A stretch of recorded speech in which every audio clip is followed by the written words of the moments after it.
Hello and welcome. Thank you for joining us today. I hope everybody's having a solid day so far. I'll just wait another minute for everybody to connect and join. We have a great discussion here today with our panelists. All right, okay. Well, before we get started, I would just like to remind everyone that this webinar is recorded and it will be later on our ACRO website. I will share a link later on for you to be able to access it. And if you haven't already, please go ahead and turn on your closed captions, and you are welcome to communicate with the participants and each other using the chat. And also, you can unmute yourself and you can be on camera. We will be monitoring the chat. And if you have any questions, you can directly communicate either with me or with the panelists. And without any further ado, I would like to hand it over to Kelsey. Thank you, Kelsey. Thank you, Belma.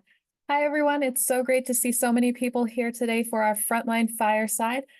This is an event meant to connect administrative assistants and program coordinators in the Enrollment Management Registrar's Office and admissions space to provide you with an opportunity to connect with other folks who are doing the same work that you are doing, discuss some best practices and make connections for your professional development, and even just to make some friends in the ACRO community. Just to introduce ourselves, so I'm Kelsey Simonson. I'm the Registrar and Director of Community Standards at Tufts University School of Dental Medicine. Hi, everyone. My name is Stephanie Liebnick. I'm the Registrar and Director of Enrollment Services at the Yale School of Nursing. Good afternoon, everyone.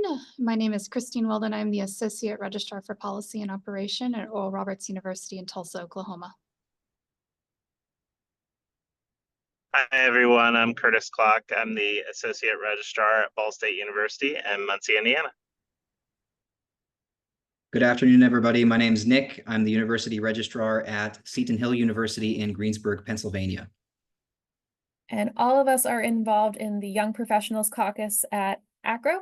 And in addition to supporting new professionals and young professionals, our goal is also to support those who are in the really frontline boots on the ground roles within your university. So your administrative assistants, your front desk staff, your program coordinators, those that so often get left out of any sort of professional development or ACRO opportunities. We wanted this to be a space for you all to be front and center, to share your aspirations, concerns, complaints. This is the time for us to really connect and vent together.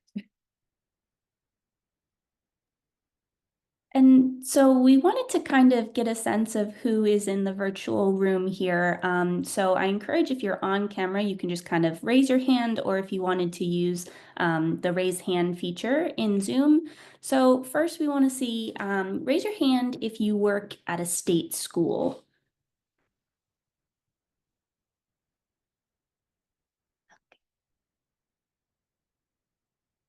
Great, a couple people.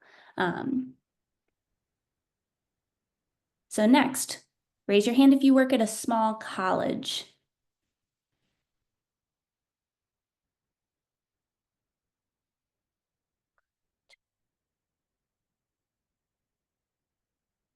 All right, next, raise your hand if you work at a graduate professional only school.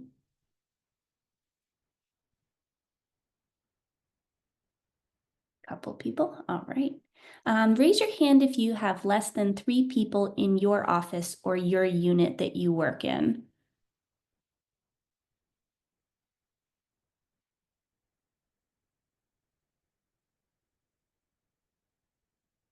Now raise your hand if you have more than 10 people in your office or unit. For those folks that work at the larger schools.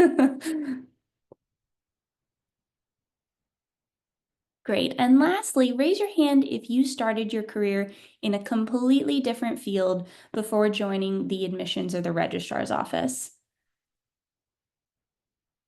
Yeah, majority of us, huh? Well, you're not alone, put it that way.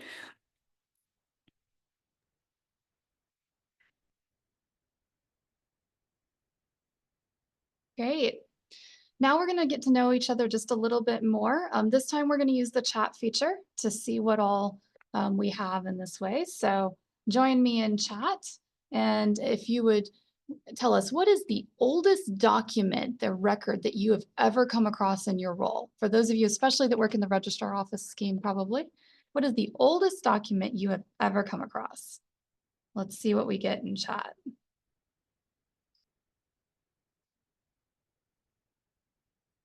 1940s. Wow.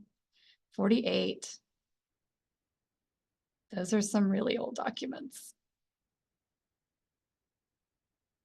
Okay, that is phenomenal. Yeah, I think late 60s is the earliest document I've had. All right. Now also in chat, let us know what kind of school, what kind of system are you on? Are you on a semester, a trimester, a quarter system, or maybe some other like non-standard term? A lot of semester schools, a few quarter schools in there. That's awesome. All right. And here's another one to get to know who we have in here today. How many screens do you use in your daily setup? 1 screen, 2, 3 or more? 2 to 3, 3. Wow. 2 is my standard. 3 sounds great, but I don't know. 4 sounds More. More, yes. All right. And then just one more thing to help us out. What is your main motivation for attending today? Are you here for networking, to learn best practices, something else? Maybe we're the excuse to get out of some other meeting? All of them? Awesome. That's awesome. Well, we're really great to have you all here. We're really glad, and I'm going to hand it back over to Kelsey. All right, so we had curated some questions ahead of time to sort of get conversation going, and you telling us what your motivation is for attending today is really helpful in guiding some of those questions that we can ask ahead of time. I wanted to give a moment if anyone had come here with some pressing questions, an active crisis, something that you really wanted help on right this minute. You can either just say it, raise your hand, and I'll give a beat for folks to do that if they'd like. Otherwise, we can get into some of the questions that we had prepared ahead of time. And I also just want to interject, this is a safe space. There is no silly or stupid question because, as I stated earlier, everyone of the panelists, we have all been there. So there's no silly question.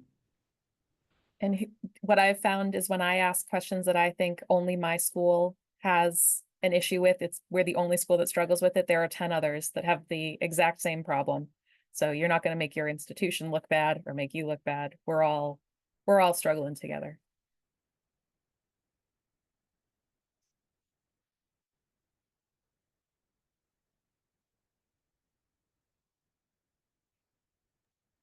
And you are welcome to either unmute and ask your question, or you can also type it in the chat and one of us will read it out to the group.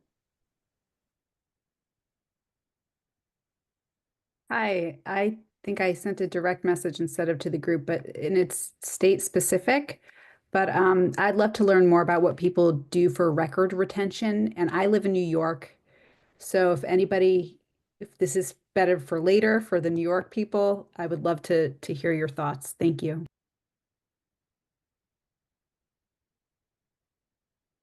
Do we have anybody from New York specifically?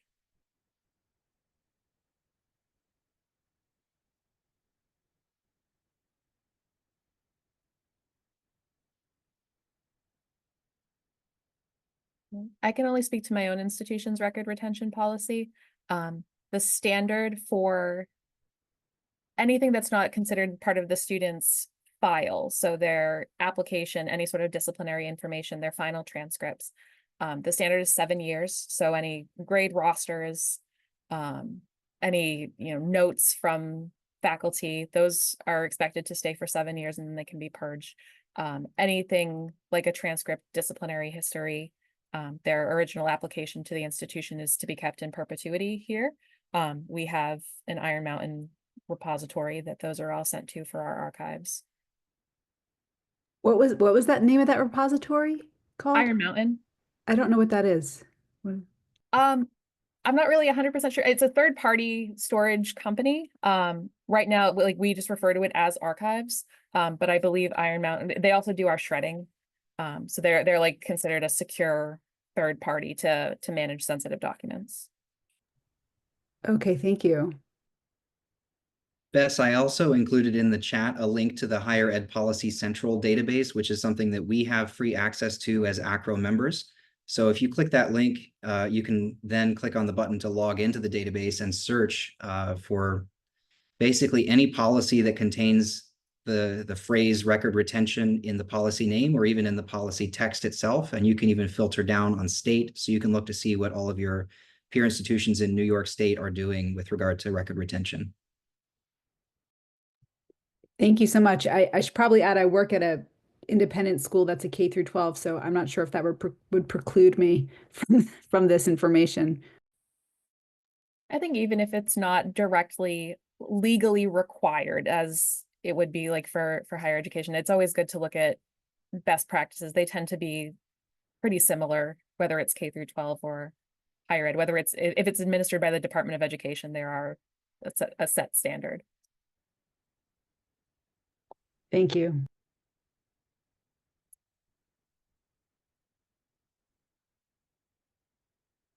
All right. So one of the questions that I think we can sort of start with most folks looking for best practices, one of the ones that we had prepared ahead of time is what's one process improvement or tool that's really helped you in your role. So if there's something that you think your institution does particularly well in terms of student service, customer service, record retention, a policy that you think has worked really well for your folks, you wanted to share that out with the group, because there might be somebody who is struggling with that same thing.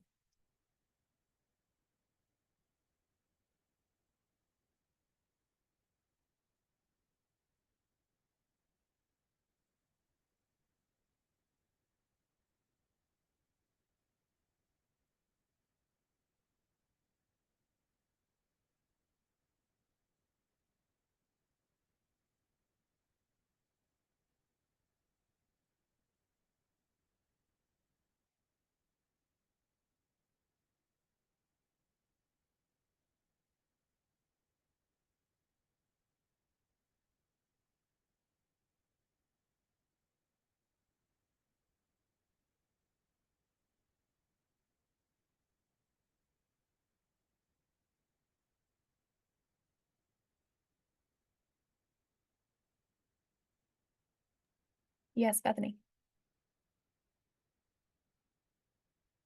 You can find the unmute. Hi, I'm Bethany Raleigh-Shell. I'm from the University of Pennsylvania. I think one thing that a lot of schools, definitely the University of Pennsylvania, is struggling with is we've had multiple system changes, including from an imaging system to we used a database, or sorry, a mainframe for about 40 years. We just transitioned to Banner. So we have kind of restrictions on our records. You know, if you graduated between this space and this space, you order here. If you graduated from this space to this space, order here. You might have a digital record. You probably don't. So I'm curious about best practices or companies that people have used to have maybe older records, whether that's paper or microfilm and microfiche, digitized and indexed. And I think that's the key, because you can get them digitized, that's super great, but then how are they in a database? How do you find them easily? How do you ensure that it's the right record? So that's what I'm most curious about. That is an excellent question, and also something that I think our institution could stand to improve with. So anybody who's doing that well, I would love to hear how you're doing it. Well, I don't know that I would say we were doing it well, but I can speak to it, at least that it has improved. So similar to what Bethany was mentioning, we had basically any transcript information that was before 1989 was found in our space like Kelsey mentioned, except we call it a glacier. So different landscape or whatever you want to refer to it as. But thankfully, since we went to parchment, it has been made a little easier to deal with that. But ultimately, we were having our frontline staff have to compose those transcripts because they were so old and they were not available in the banner system that we couldn't produce a transcript. So we basically had to create one on the spot. Thankfully, parchment makes that a lot easier to do that. But I would say we still have some room to grow there. But in the scheme of services, parchment would help you there a little. Thank you. We had partnered with Parchment as our transcript vendor, but when we transitioned to Banner, we transitioned to the National Student Clearinghouse. We are a large university, we're decentralized, but we do have a university archives. So we're looking at companies, but we're also looking to utilize our university archives and use OnBase. Is anyone else using OnBase or using prospective content for their digitization of their records? So I don't currently now, but at my prior institution, we use perceptive content for all of our imaging for our student records. We had prior old transcripts in there as well. And I would say the best thing is like when you were digitizing in that system, you could put like the student ID if you had it, and the name and the prior name if they had a maiden name or maiden surname. So that was really great. But it did take time. It's a long haul project. And at my current institution, we are looking at trying to have all of our records in some sort of space. We're looking at App Extender right now, which I'm not sure if other people use. But yeah, it's another system that kind of links with, we use Banner. But yeah, indexing truly is key, and trying to figure out who maybe your IT support, you want to have a conversation with them. They might know outside vendors. But yeah, it's a long process, I will say. It is, and we would like to partner with our university archives because they should, that's the operative word, have a one-to-one match for our records when things were digitized back in, in the 70s. So we're hoping if that comes to fruition, it's been a 6-year endeavor that I've been trying to spearhead. If that comes to fruition, or if I use another vendor, I will absolutely share it with the group just to let you know, like we all feel the struggle when it comes to these older records. And we're still producing about 40 to 50 records prior to 1988 a week. And that's in-house, even though we've moved to the National Student Clearinghouse. So people are still ordering, so we've got to still produce them, of course. Just as a quick show of hands, how many folks in the room right now struggle with having some transcripts in some place and some in another, and some in paper, some digital? Cool. I think that it's comforting that that's more of a universal issue than I think I thought before. The thought of recreating a transcript from scratch or doing that indexing does also sound overwhelming. If anybody, I'm interested to see if anybody has gone through that process and how they manage that workload or that balance. If anybody has stories from the field on how that worked.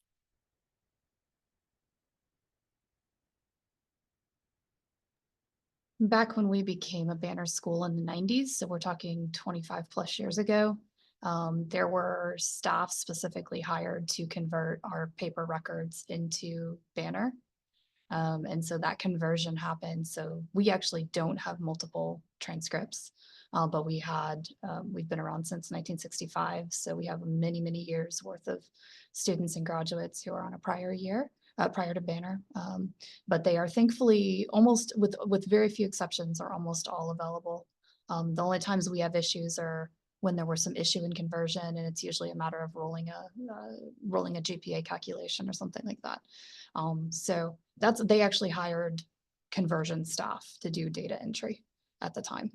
I think there's some companies out there that can do now with OCR, can do OCR to get the data into a format that at least it's digital. But yeah, it was definitely an additional staffing requirement. I think that's my gut concern, and what I would have feared absolutely when I was an administrative assistant is lacking that third party to be able to do that and being expected to take that on alongside your day-to-day duties. If anybody had to deal with anything like that, I can somewhat commiserate, but also mostly just sympathize with how difficult that must be or have been.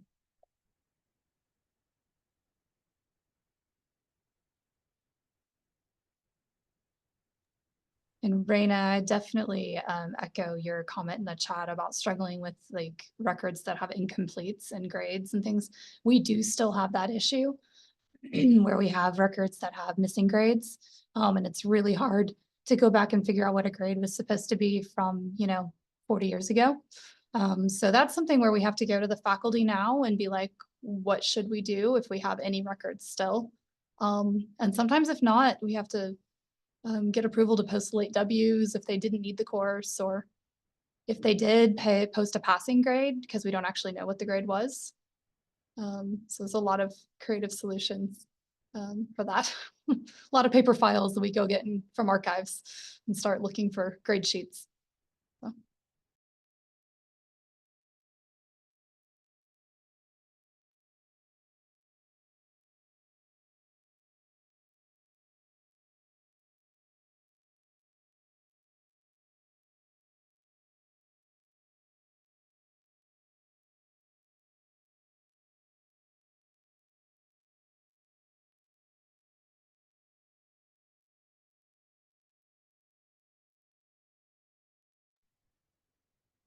Christine, are your grades, incomplete grades, always converted to Fs?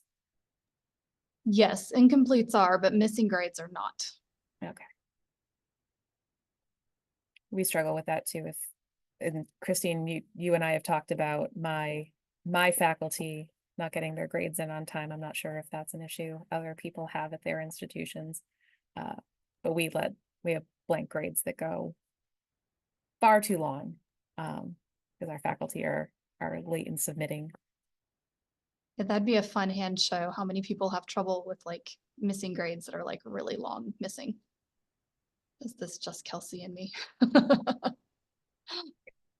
Oh, good, it's not. Or, oh, bad, it's not.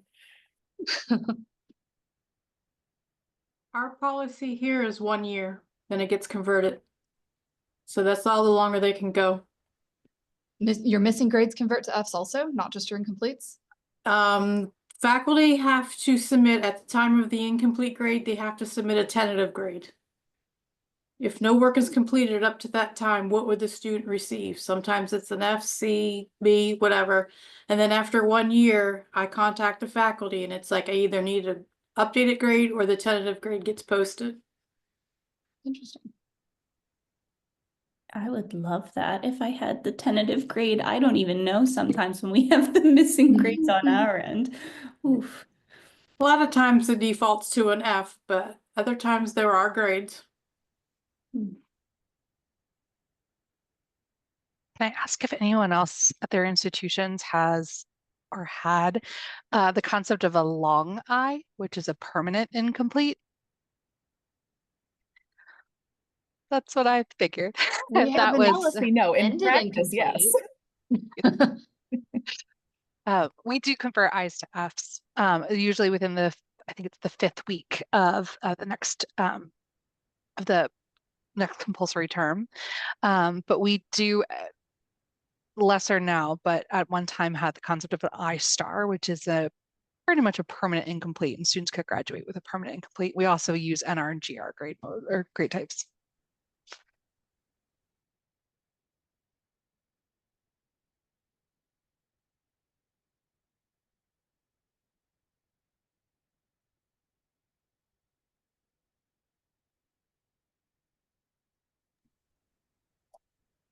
Colleen posted to the chat, and so if you're not able to see that, I'll just read it. I'm curious if you're seeing a trend on not accepting dual enrollment courses for college credit.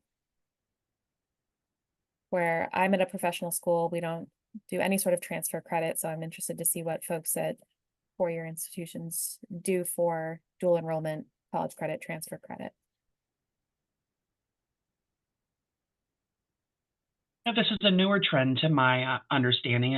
Our school of record has now moved to not accepting dual enrollment credit if those credits were the same credits used for conferral of the high school diploma.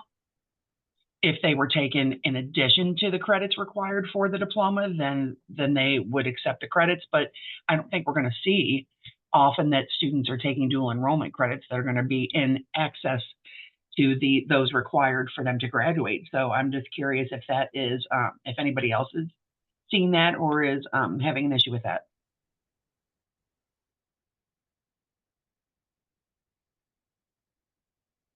That is interesting, and that is not something that we have, of course, at our institution, no, I mean, by any means. If it's college credit, it's college credit. And I will say we have to have the transcript from the college. We won't transfer credit off of their high school transcript stating it was dual enrollment.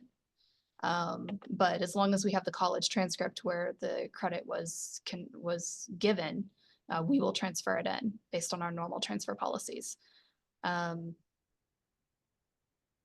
But we're a private school, so I don't know if there's any state schools. I would think that the states would have something to say, like the state units would maybe have something to say about that. I think they would want that credit to be granted.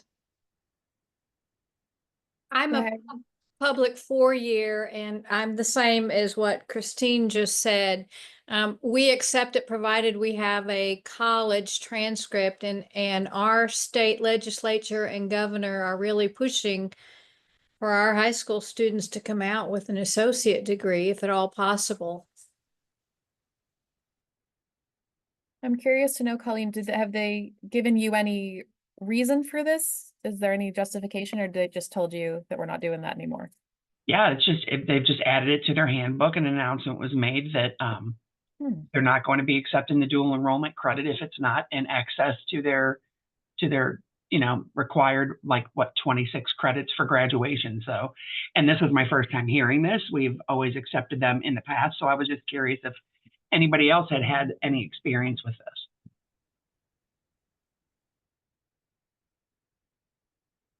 No, I would think, are you at a public or private institution?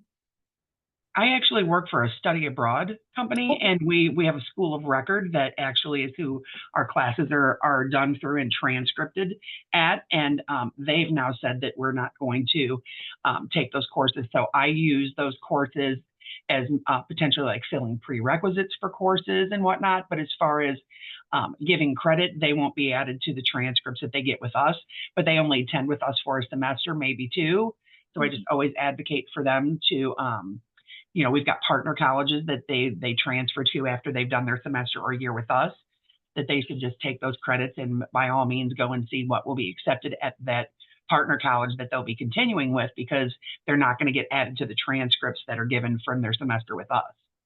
So yeah, I was just curious if this was like a new trend, or, the school is in New Hampshire, the school that is our school of record, if that helps. But apparently, maybe that's something that they're doing in New Hampshire. Yeah, it seems to be a sort of major disadvantage for recruiting students if, most of it seems like the general consensus of the chat is that it's, if anything, moving towards more acceptance of pre-college credit. So I would think that would be an enrollment disadvantage if your neighboring schools take the credits and you don't. Agreed. I'm thankful that the students aren't finishing with them, so they do still have an opportunity to get that dual enrollment credit with the partner college that they're continuing with. But I was under the same assumption that, the goal is to, get the students in and, enable them to graduate on a pathway as quick as possible and get all the credits that they've earned. So when this was announced, I was surprised by it. I'm surprised to hear that no one else has heard of this trend. And then maybe it's not a trend. Maybe it's something that's just individual, unique to New Hampshire. As far as I've heard, and again, I'm at a professional school and I'm in Massachusetts, so like neighboring states, but I have not heard anything about any sort of changes to, at least, sort of broadly or legislatively. Definitely not. Well, I'll be happy to share this with my team, and thank you for exchanging ideas. I appreciate it.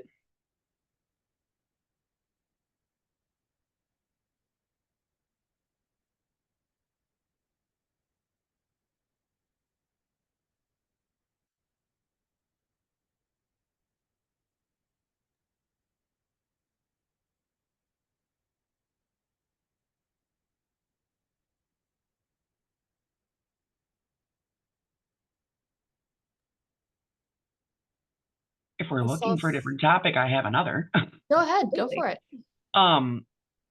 What about colleges? Are you seeing an influx of international students? And what are your best practices when it comes to accepting transcripts for international students?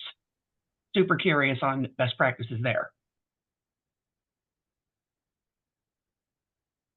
While other folks are thinking, I will jump in on this because I'm at a private institution, mid-sized private institution, and approximately 1/3 of our student body is international.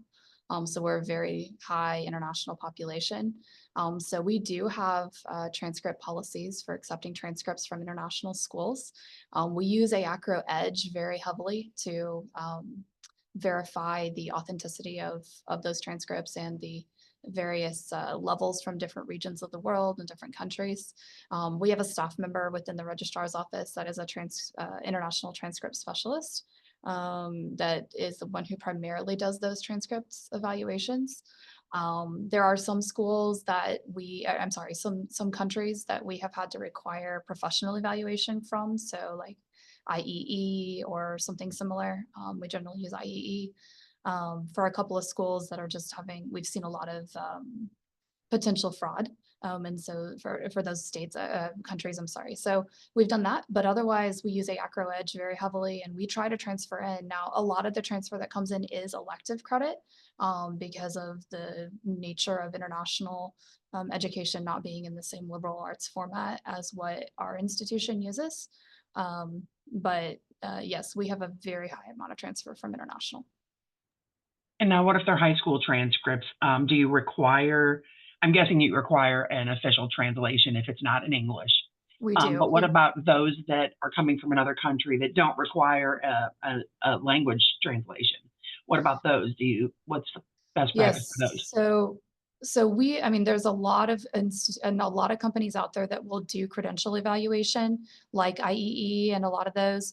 But we have done a lot of in-house evaluations, mainly for cost saving for the student if we can. Once again, same situation as some of those countries, we have to require the professional because there's just so much fraud and just a high influx of people trying to come into the US using that. But aside from that, we use AACRO Edge and we do a lot of in-house credential evaluation. So it depends on the student situation. But a combination of professional evaluators and internal evaluation.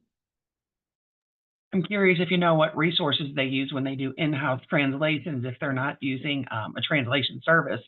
Oh, no, we do require them translated. This is for evaluation, credential evaluation is what we do. Okay, so you do require all of them to be translated, all of the international transcripts. The only exception is if they're in Spanish, because we have professional Spanish speakers at our institution who can do a Spanish translation.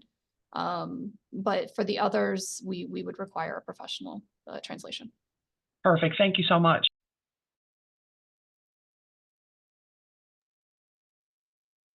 And the link to AACRO Edge and some things were posted in the chat that also might be useful. AACRO Edge is a subscription service, but it is very, very helpful for international. So helpful.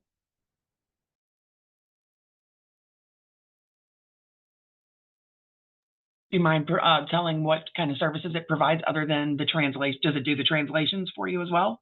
No, what AACRO Edge mainly does for us is provides us the ability to do the in-house credential evaluation because it gives you the information about what the standard of education is in the country, what constitutes actual graduation or passing of classes, grade conversion, all of those kind of things that are necessary to make sure they've actually achieved the credential level that you think they need or that they need per your admission requirements. And so there's no way to keep track of all of that on your, there's ways. It's very much a pain to keep track of all of that on your own. Yes. So AACRO Edge keeps track of all of that. And it's a community that's built by experts in the field all across the nation and the world. And so it's something that it's greatly helped us.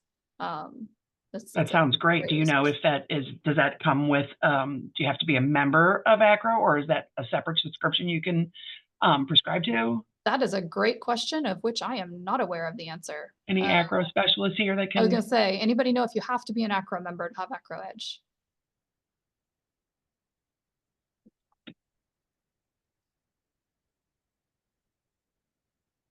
Maybe Belma, if you don't know, we could get back to folks who participate with that answer.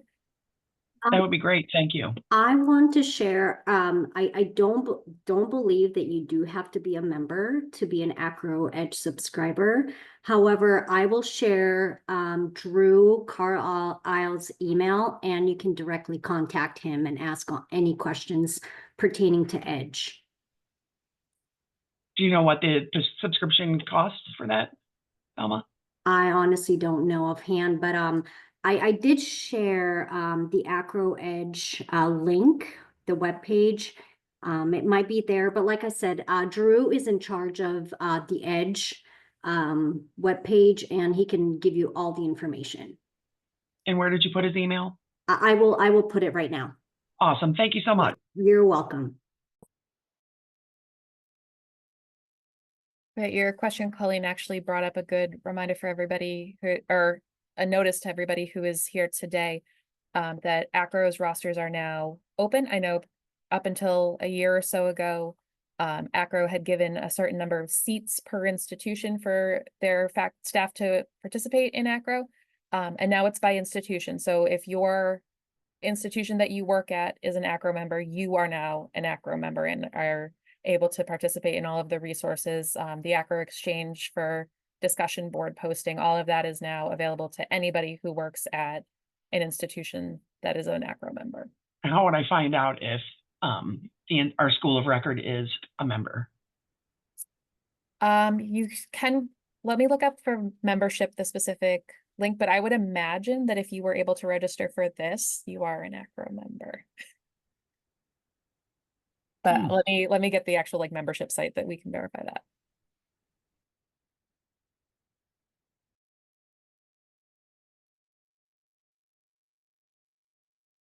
If we're done with that, I have a question. We currently use Ellucian for our database, and we're moving to Oracle. Has anybody used Oracle or moving over? Can they tell us anything good, bad, the ugly? Which Oracle product? I am not sure. We're with the Hess group.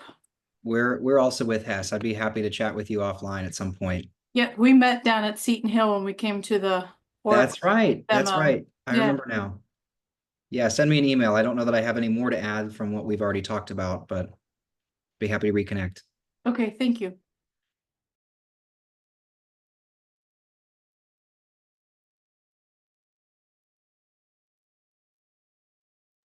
I can speak sort of generally. I'm on Oracle PeopleSoft Campus Solutions and have worked with their system for close to 10 years at this point. If you're coming from an Ellucian product or a Banner product, this might not be as jarring. It is not user friendly or not user intuitive, but it will do everything that you need it to do.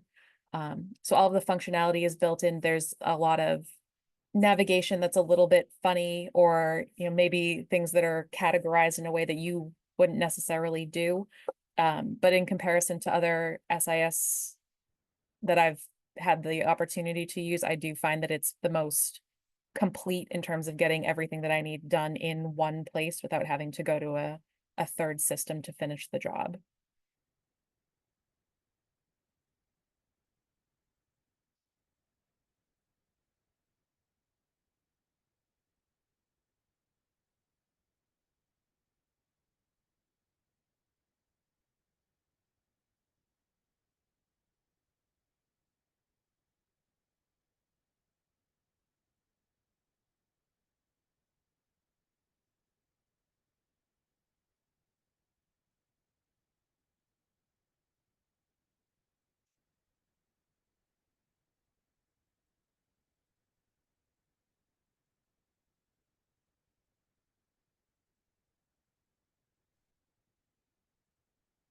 So we can go to some of the other questions that we posted.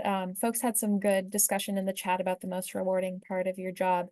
I had found as an administrative assistant, one of the steepest learning curve that I had was managing those difficult or emotional conversations with students. I was at the front desk of the student services suite, So I was the first line when students came to talk to anybody in admissions, financial aid, the registrar's office. And more often than not, if they're coming up to talk to somebody in person, they're already in a heightened state of anxiety. And so my management of those difficult conversations was to validate their feelings first, even if what they, as an administrator, that their issue is not that big of a deal, to validate why they might be upset or what they might need help with is legitimate. And that usually toned down the conversation significantly. Does anybody else have any experiences or tips with managing difficult or emotional conversations with students? I'll also add that I've had students tell me that I have personally ruined their lives, that I am the reason that they do not donate to this institution anymore. So sometimes that conversation doesn't go super well, and that's okay too if you have those stories as well. I'll say that I think one of the hardest things about direct interactions with upset students is a lot of times folks like us who work in the registrar's office that, kind of live by policies and rules and have to state those to students and are, just explicitly doing our job of stating this is what the process is, this is what the rule is, and they don't want to hear it. I think that that's, I've definitely been on the receiving end of a lot of hard conversations with students, but I think as Kelsey kind of, hit the nail on the head, I think the most important thing is to just listen, to let them vent it out, because half the time that's just what students need. They just need to be heard. And then sometimes the problem is solved with them just talking it out.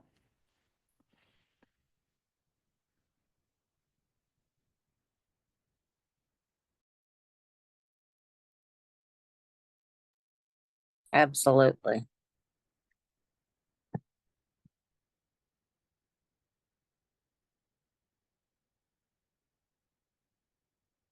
And that can make all the difference. Yeah, that can sometimes be the difference between you were so helpful and you have personally ruined my life. I think the worst situations I've had to deal with was when I would get a call for a mother to tell us a student would not be attending the next semester they were registered for due to them being deceased. Those are absolutely Those difficult. Those are hard. Those are the calls that I don't rush. I don't rush at all. And I do my best to give as much comfort as I can. Maybe a little bit more on a personal level, as just rather than university level. Absolutely. I think that's a good reminder to, at least for me personally, that, even though our jobs are very data heavy and our work is a lot of paper pushing and moving things from one administrator to the next, we are still dealing with people at the end of the day, and being able to, treat your people like people. Sometimes that'll take longer than it might have for a routine call, but to take that time and treat your parents, your students like people is incredibly important. Especially when you're working at the front desk, Absolutely. as an administrative. You're kind of the first one to get the brunt of it, especially when they've been transferred all around the world. By the time they get to you, they're not always so happy. So you just kind of got to de-escalate the best that you can.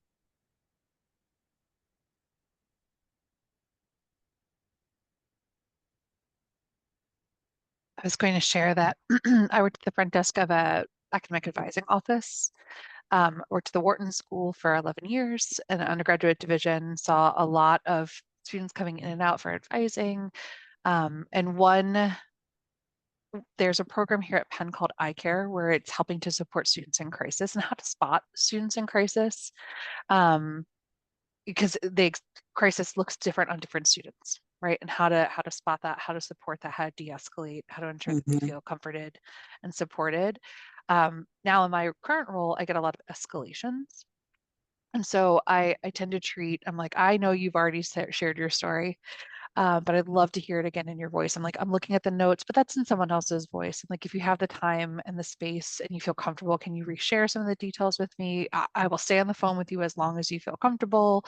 I may not have all the answers, but we're going to get this resolved, or I'll find you a resource, especially when you're talking to someone who's been bounced around a lot.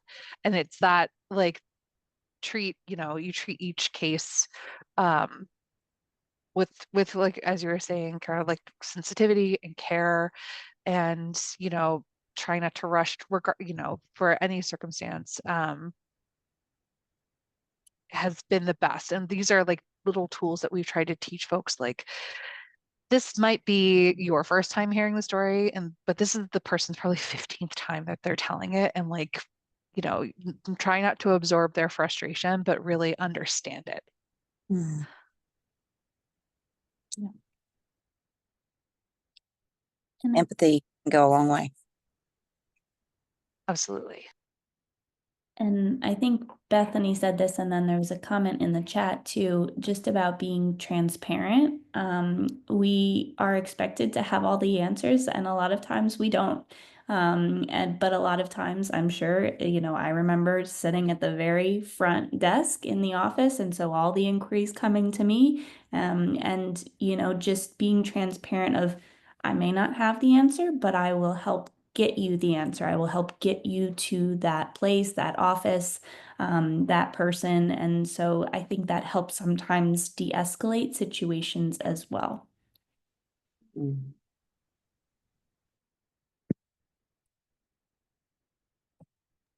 Sort of along those same lines, be careful not to overpromise. I've run into a couple administrators who they offer more than we're actually able to give in terms of a specific policy or how we can adjust a grade, or those kinds of things. So be careful not to overpromise. Certainly listen, and all the great things that have been said already. But yeah, be mindful too of the borders and the boundaries that exist. Yeah, I would echo on that to try to make sure that you're understanding the reason the policy exists. If there is a reason, most policies are created for some sort of a reason. And so like even before it gets to the point of needing de-escalation, if a student can like at the onset understand why a policy exists, I mean, why don't you transfer in pass-fail grades? Well, because we don't know what grade is considered passing at the institution where you took it, or just whatever it may be. Having the understanding of that as you as a staff member will help, I think, in explaining it. I know I've always tried to I'm not going to just tell the student no without a reason. I want to make sure they understand there's a reason for this. It's not just that some, overarching rule maker decided arbitrarily to make this rule. Along with that, if there's policies that aren't serving the students and can be changed and aren't something that's, governed by higher ups, that's something to let administrators know and be as the frontline worker to be able to pass up to the person who's in a more, perhaps some administrative capacity to say, hey, this policy's, are you sure this is working? Is this something that, could be entertained to be changed? I think is big too. I think a lot of the policy changes we've made at our institution have come from frontline workers who have experienced like, this isn't working. Like, do you realize what this is doing for students? Like, nope, sure didn't. So I think that's something that can really be helpful too, to make things better for the next student along the road who's going to go through it. Absolutely. I think us, or as administrative assistants and program coordinators, have a unique ear to the students and a better perspective than other folks like your registrar might, of what the effects of these policies actually are on students. I would encourage folks, if you're not already, to ask a lot of questions of your supervisor. You're not necessarily accusing them of having bad policy or doing a bad job. But I found with a lot of my direct reports who asked me, why do we have this policy? If I can't give an answer, that's a policy that we need to review and maybe rethink if it should still be there, or if we can rewrite it or reword it. So being open to having that line of dialogue with your supervisor, asking those questions that could spark change, I think is a really good, you're in a good position to do that and make real change for students.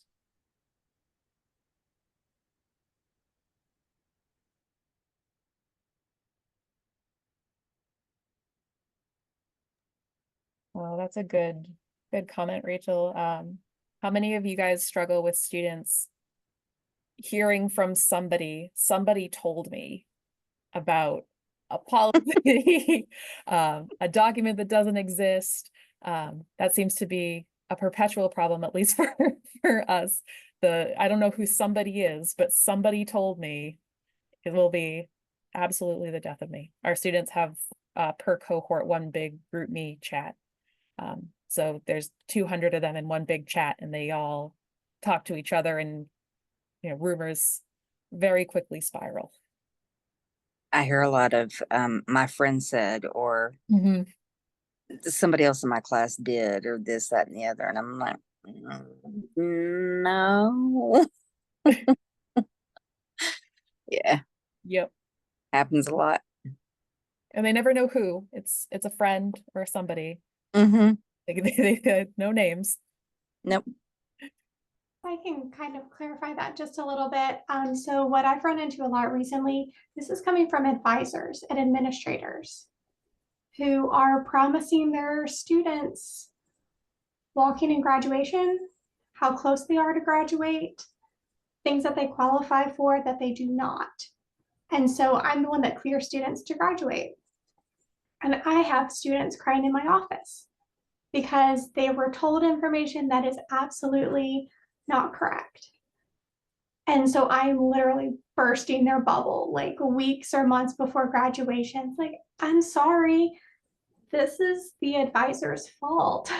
And I recently had to go to my boss, the VP level, and say, hey, this advisor just made me make a student cry because he just gave really bad information, and then I have to go back and clean it up. So I'm not so much concerned about the student rumor mill because we all know that exists. But as far as like administrators, advisors that give wrong information, it's hard to like backpedal and not throw somebody under the bus, but also let it be known that that was just wrong information. And unfortunately, they do not meet, they don't meet qualifications. They're not graduating when they think they're going to. So that was kind of a little bit more specific of what I was referring to. Yeah, it's never comfortable to have to be the one to burst the bubble, especially in the student and especially when it comes time for graduation. I have been there on many occasions. I think the hardest thing is, yes, you don't want to throw somebody under the bus. You don't want to be like, oh, it was all Kelsey's fault. She told you something wrong.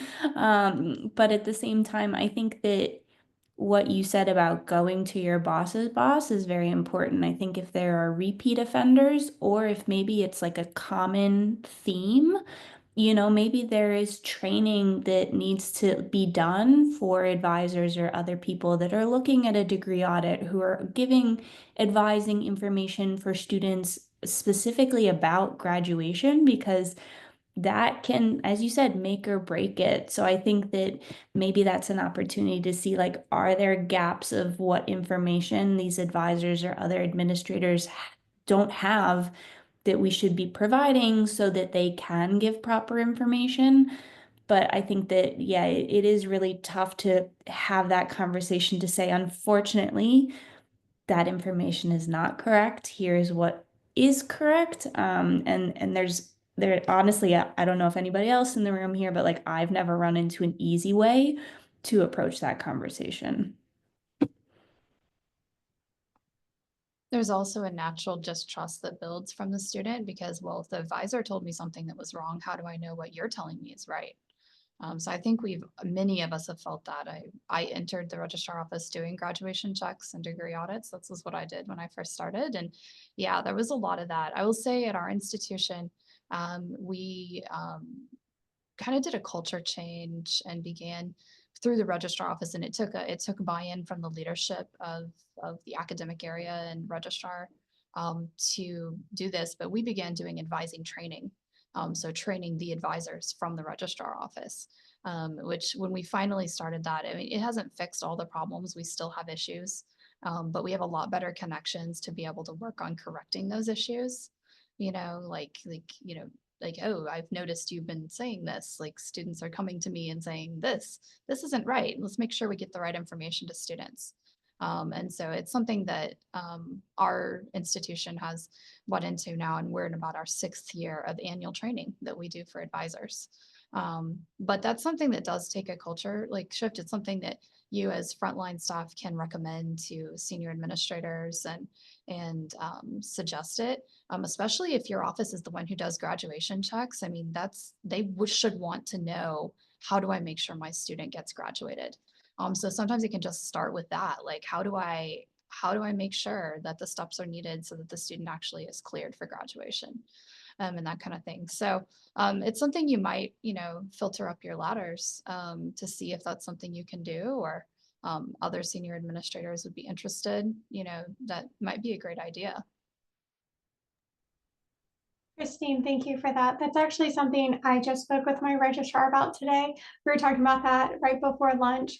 That we have we have academic advising staff, like general advisors, and unfortunately, educating the faculty falls under their purview and not the registrar's office. And so we're having to find ways to delicately and maybe creatively find ways to educate the faculty without bypassing the academic advising staff, because it's technically supposed to fall to them, and it's just not happening. At least not the things that I need advisors to know about. Rachel, Bethany, Rachel, can I ask a question? What tool are you using we use DegreeWorks. What tool are you using, and do your advisors have access to the tool? Are they supposed to be following what the tool tells them?